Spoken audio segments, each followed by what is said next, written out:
Hey everyone, come once again, and welcome back to the next movie review, and I gotta say, a do-over again, because when I mentioned that this video and my thoughts on the trailer for Megan 2.0, that and this video were actually do-overs, because somehow my own stupid dumbass, where my brain was, it was in my ass probably, because somehow accidentally erased both the videos. Because I thought I usually, when I'm done with the videos, I export them and I save in my drive. I thought I did so, but somehow I guess I didn't. So I stupidly accidentally erased them. So that Mega 2.0 trailer thoughts and this movie review are do-overs. That's what I get for being a dumbass, because I didn't double check everything. So sorry for that. But this is a do-over, so I'll probably get a better, clear picture now. So, but anyway, getting back into it. So the next movie review we're doing is of the family adventure comedy movie, from 1995, and that is the film Bushwhacked. Bushwhacked, starring Daniel Stern, known for playing Marv from Home Alone 1 and 2. But I know him for a lot more than just playing Marv. But people who know the name, he's probably known for playing that character. But I'll get into that though. But yeah, it stars Daniel Stern. And originally the title for Bushwhacked, it was originally called Tenderfoot, because it's a term they use in the movie for Ranger Scouts or Boy Scouts. So, but it's a term they use for that though. Quite a bit in the movie. So, but they end up going with Bushwhacked. And apparently, this is now I don't know if this is true or not, because it's on trivia from IMDb. But apparently, this is supposed to be a spin-off to Home Alone, where Daniel Stern was to come back and play Marv again. But this time, the character Marv, if he's gone straight, right? Gone straight. Like no more clean, no more doing criminal stuff, right? That's what I think it was supposed to be, like, as if Marv had gone straight, more reformed, basically. But I don't know if that's true or not, though, so, but if, okay. I probably want to see that. Probably he'll mention Harry or something like that, or he got outsmarted by a kid twice, though, right? Probably would like to hear that stuff, though, but, yeah. So that's what we're supposed to do, and then, apparently also that, the screenplay is done by 5 writers on this, but 2 of the names are aliases or pseudonyms, and because originally the Farrelly brothers wrote a script, the Farrelly brothers who did Dumb and Dumber, and what was it? What About Polly? I think it was, but the Farrelly brothers originally did a script, and they actually used like aliases or pseudonym names, right? So two of the names of the 5 writers in this are the Farrelly brothers, I think. So I don't know what their original script was, because I think I don't know what was behind the scenes. I would like to know about the Farrelly brothers. If they're not gonna see this, so I'd like to know what was their original idea for the screenplay for this film. But okay, the Farrelly brothers were involved in this. Okay. And it's directed by Greg Beeman, who directed the film License to Drive with Corey Feldman and Corey Haim, which I like that film. He also did Mom and Dad Save the World with Jeffrey Jones, who I said before. Jeffrey Jones, who's in real life a pedo, But I wasn't really a fan of Mom and Dad Save the World, though. But I like License to Drive, and I like this film. But it says if it wasn't for Daniel Stern in this, though, if it was someone else, it probably would not have been as funny as it was. So,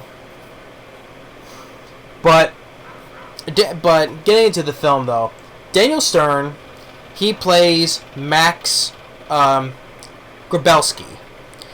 He's not the brightest bulb, right, though, but the film opens up with Bee Gees Staying Alive. And you kind of think maybe he's kind of like playing Marv, because he always, he's walking, right, to Staying Alive. He has always had that dumb grin he always has, like when Marv has, right?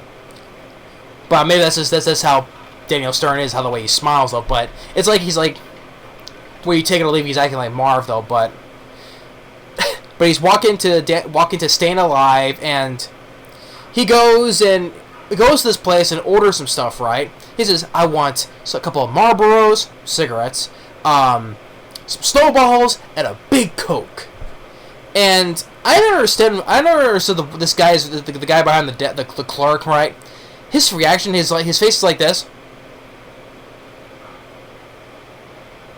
I'm like, why you give him that look? Because he's basically ordering normal stuff. I mean, he's ordering cigarettes, snowballs, and a big Coke.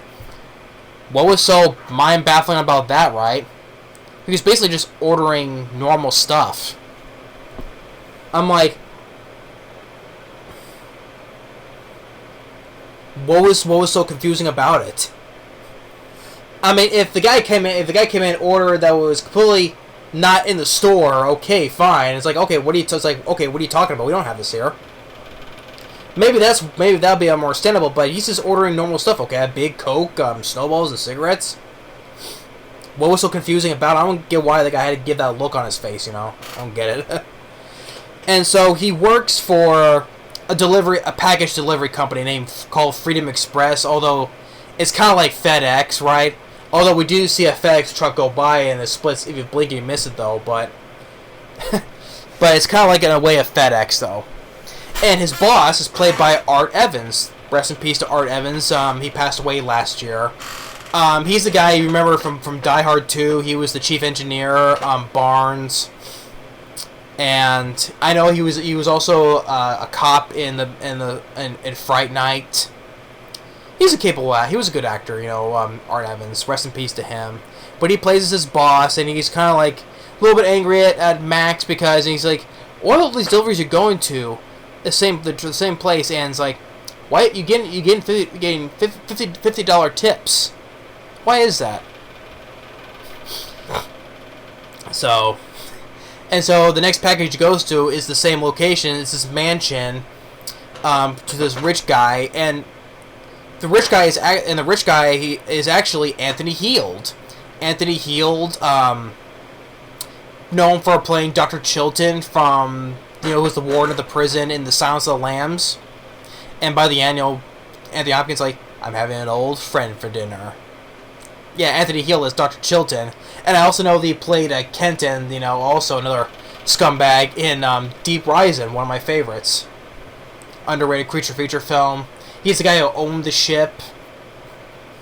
So yeah, so Anthony Heald, I like, and he's this rich guy who Max will get. He's the reason why Max is in this situation, because he goes there, he's like, "Hey, Mr. Brenton, I'm here for that.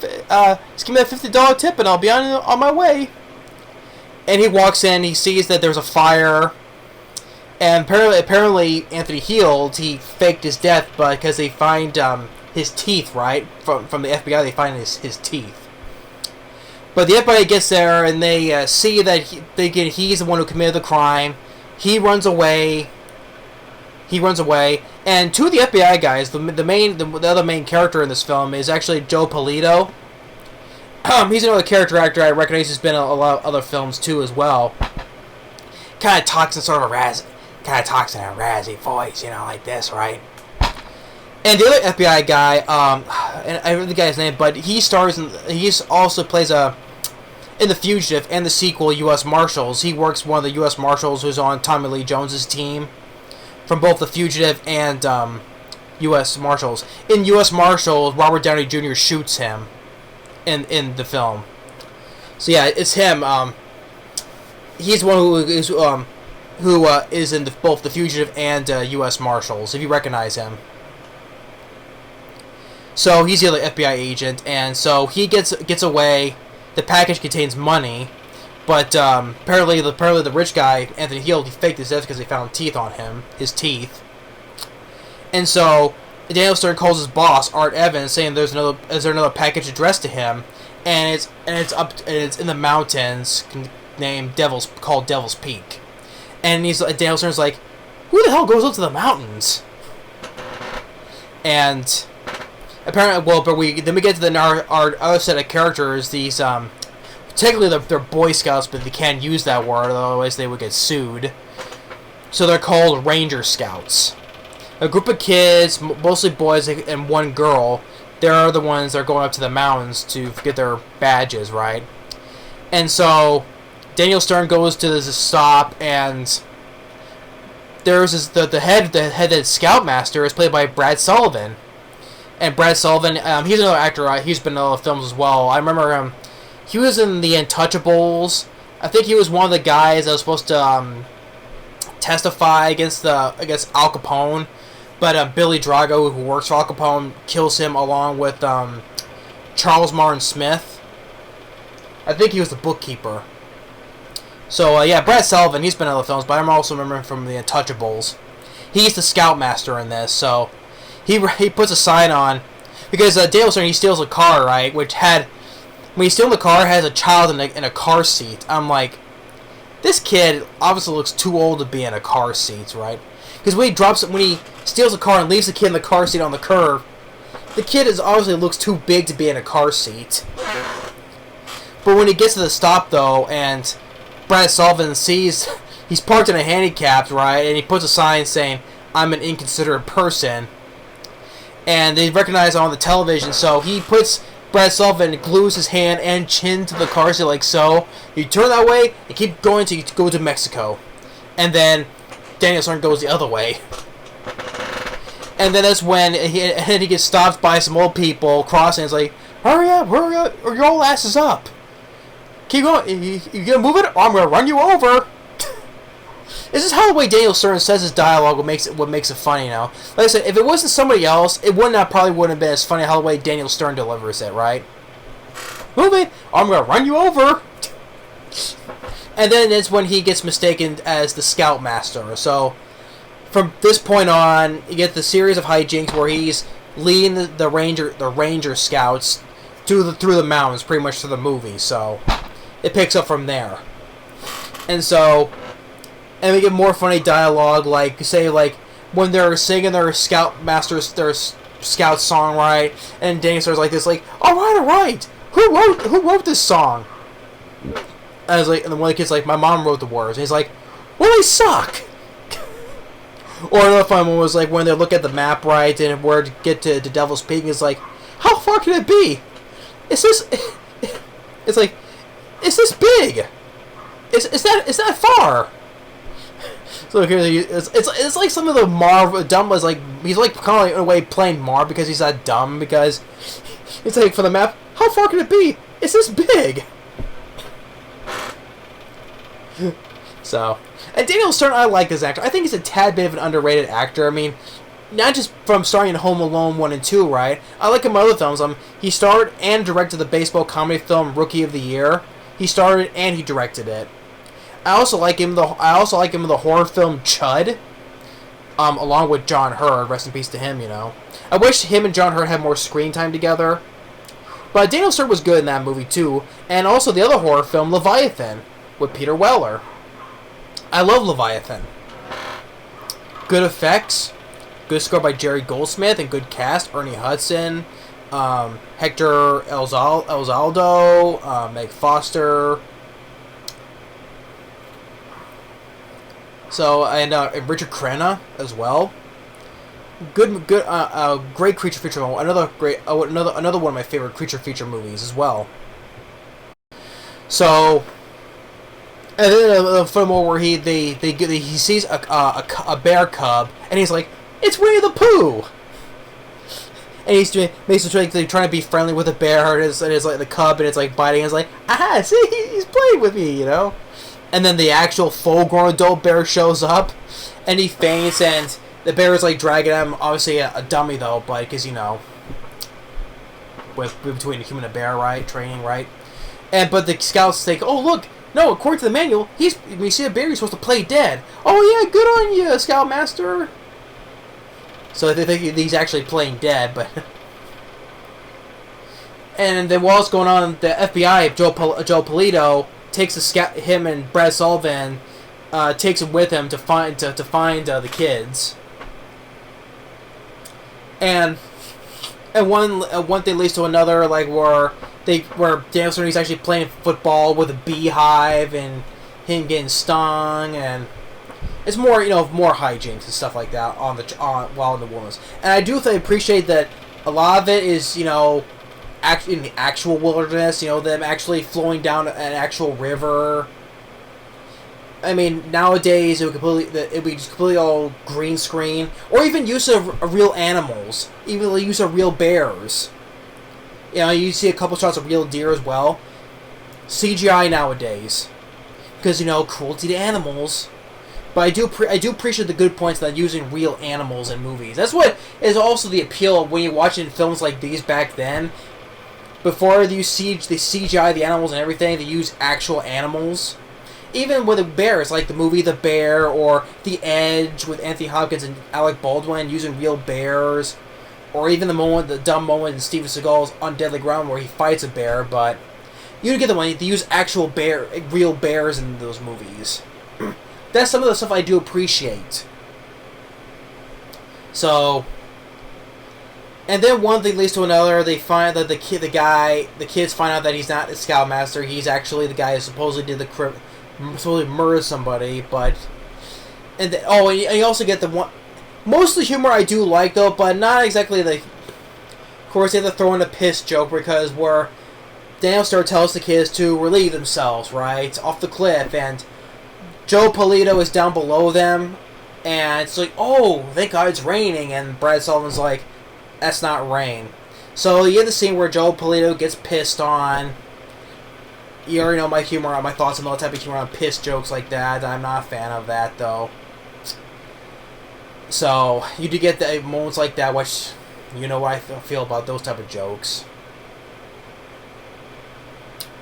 But eventually, when Joe Polito does get there, he takes Daniel Stern, and the helicopter comes in, and that's when Anthony Heald comes in and says, oh, you're not dead, and you have your health, and you have your teeth. And he's like, yeah, I know, pretty clever, and it costs $1 million a tooth, though, but well worth it. So, and Joe Polito is working with him. So, one thing leads to another that they all end up in the river, and so they throw their backpacks out, they think they're dead, and then they do this where you get this scene right here where there's a gap in the cliff, so Daniel Stern uses himself as a bridge to kids to get across, and it's like, well, you probably can hold on for like 3.5 minutes. It's like, oh no, take your time. And the kids just leave him there. It's like, hey guys. Or a little further, I'm saying where they're walking out on a rope bridge, and when the Brad Sullivan and Joe Polito are right behind him, he's like, go, go, go, and and that's another thing. I forgot to mention that there's ADR I thought was off in this movie. They used ADR as well. Like, for instance, like when Brad Sullivan is climbing up the cliff and Joe Polito's down below. When you get the wide shot of Brad Sullivan climbing, the ADR is obviously not both Joe Polito and Brad Sullivan. I can tell it's ADR.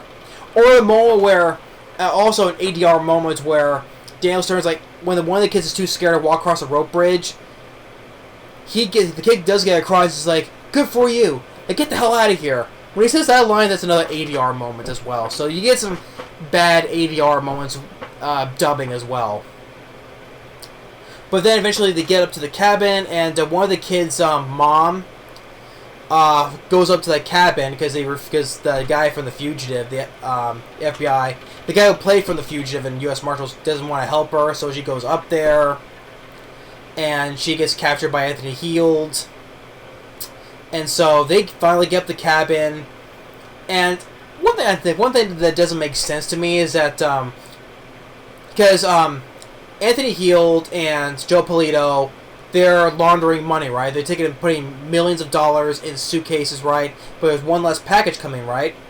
So Freedom Express comes by, and Anthony Heald, for some reason, he signs for the package.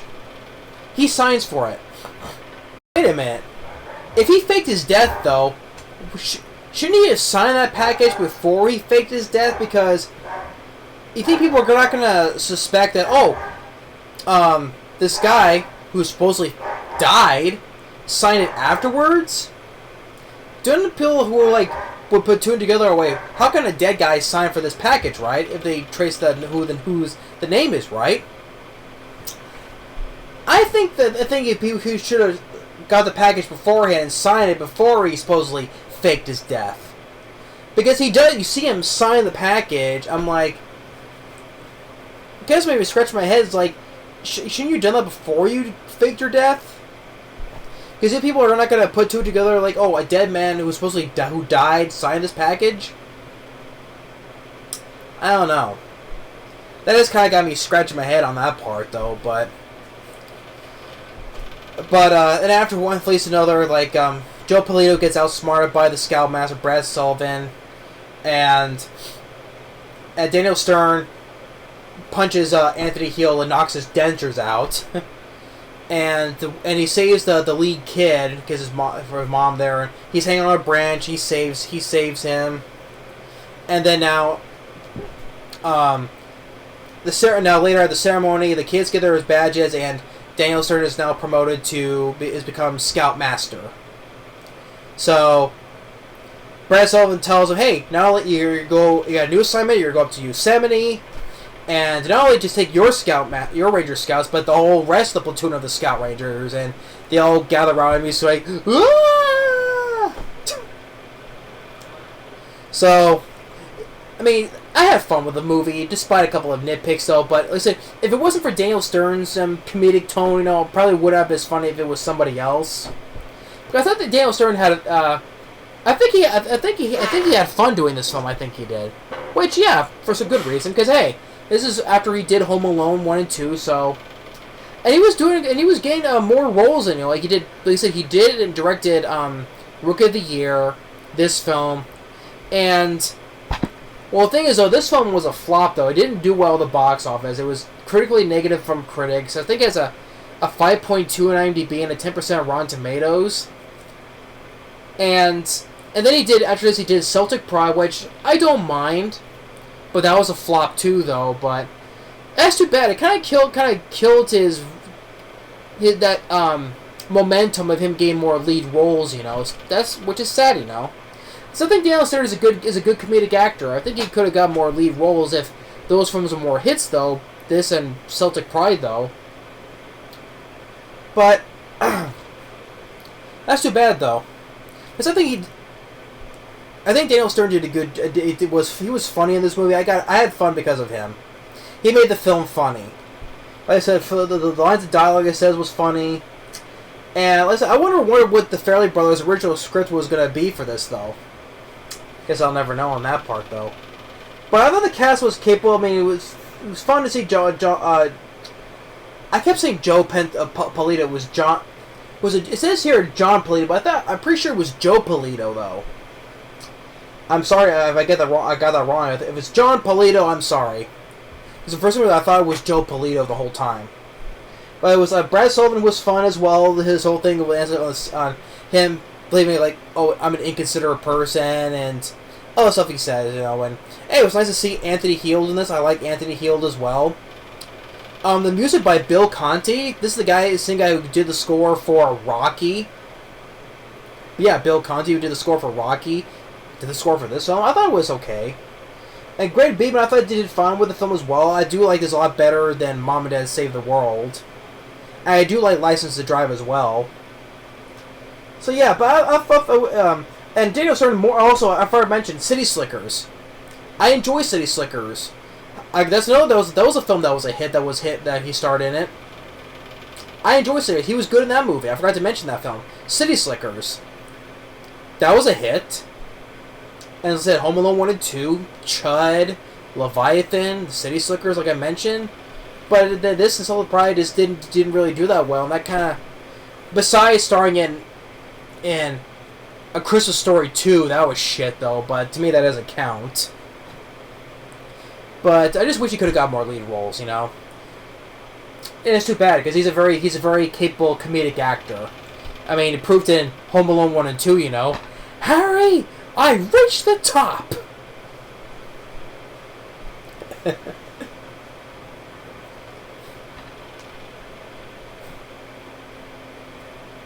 How many fingers I'm holding out, Marv? 8? Such a complete doofus. Yeah.